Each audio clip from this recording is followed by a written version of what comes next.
It is often argued that formal verification of programs, no matter how they are obtained, will not play the same role in software development as proofs do in mathematics. In fact, many near problems make formal verification process difficult because we deal with a lot of frequent changing requirements and which are really complex. The concept that we will dig deep into is around the feeling that simplicity of formal verification should not dominate program language design, and many people get confused. So let's dive in. Let's take a look at the definitions of mathematics and programming. The question that we will try to address is programming really more mathematics-like? The aim of mathematics is basically to increase one's confidence in the correction of theorem using logics. But it all gives us a proof, which is only one step towards building the confidence and not the confidence itself. Basically, it's an aid. Ultimately, it's the social process that determines whether mathematics feel more confident in the theorem or not. And the thing is that we really can't see how it affects anyone's confidence. As we understand, the programming is similar to mathematics, but it's not the same. It seems similar because programming increases one's confidence in the correct functioning of a software, but it's certainly not the same. For instance, increasing the number of mathematicians working on a given problem does not necessarily ensure anticipated proofs. For instance, in mid-1960s, very few people knew verification. Almost no program were even verified. And in fact, the absence of verification itself was not noticed. So, just to set a context, in 1903, we built the first computer in University of Pennsylvania. So by 1960s, we had some decent amount of working software by then. So why is the confusion? The verification themselves are long and ugly, and uh, not to forget boring. Irrespective of how concise and fascinating the idea may be, actually the difference between formal and understandable uh, has confused many, and they are actually not related.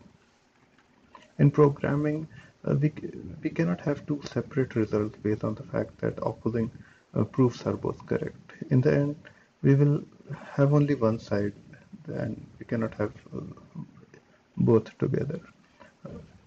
Instead of asking the question uh, how we believe in a theorem, we should think from the underlying assumption.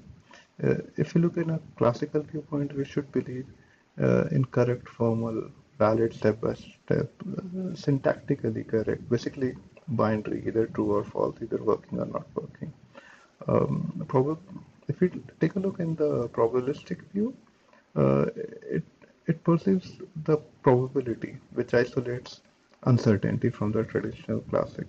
If you can explain a theorem to a child, basically, in terms of simplicity, then we can say that the uh, we have a good proof, basically. Even Einstein was also the same opinion, and in fact, Dr. De Mello kept simplicity above uh, in all his articles because he believed that simplicity is the first filter for any proof, followed by other ideas that support.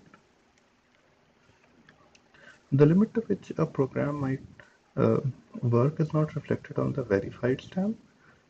Taking verified for granted could be something that we are assuming uh, the tip of iceberg as the actual size, which is not correct. So no programmer would actually agree that large production systems are comprised of just algorithms and uh, small programs. In fact, there are many mm, programs in which algorithm play a very less role. For example, user interface.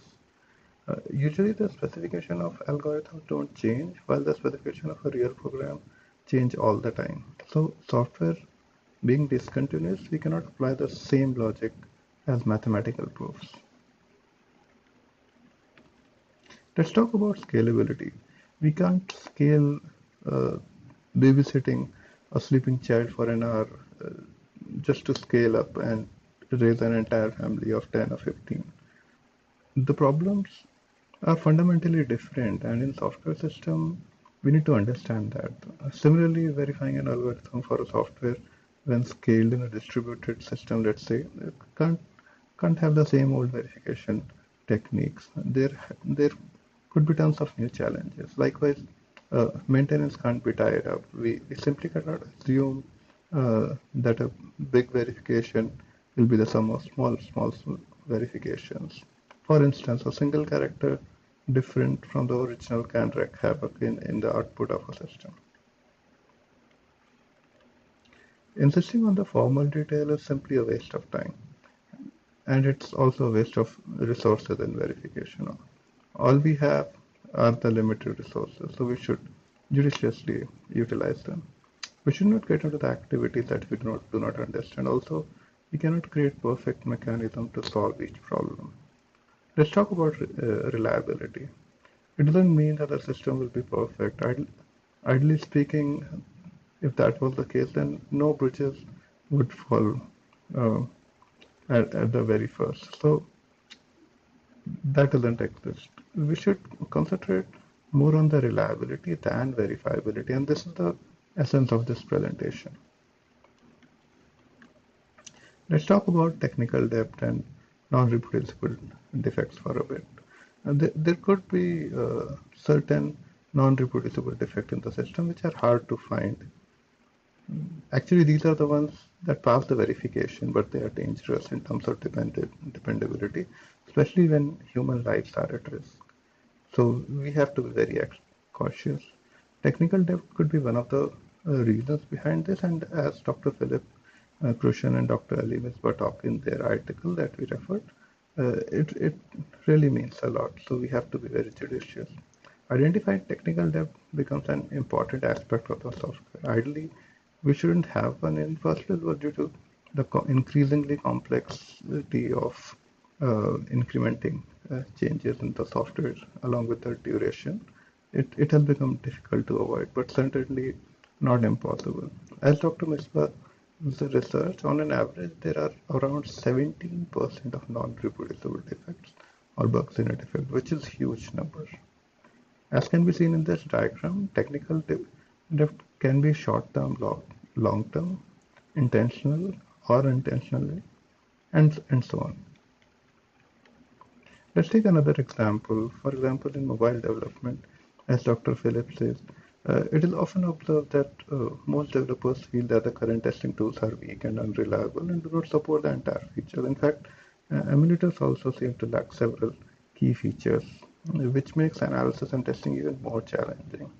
Last year, when I was working in a quick service restaurant on their mobile ordering system, we would observe application crashes or application getting hung, especially when visiting low network areas or during the peak server load. Even though such issues were only found on field, and then they were almost never found in the software lab, but they were difficult to isolate, and no amount of proof or steps to reproduce were enough for them to get fixed. Especially when millions of users use the same application, so it these things have become really critical. In the end, I would like to conclude by saying that formal verification should not dominate program language design. And here are some of the thoughts from people across the globe.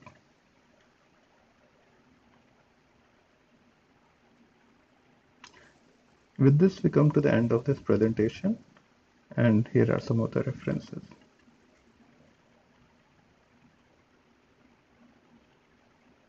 Thank you.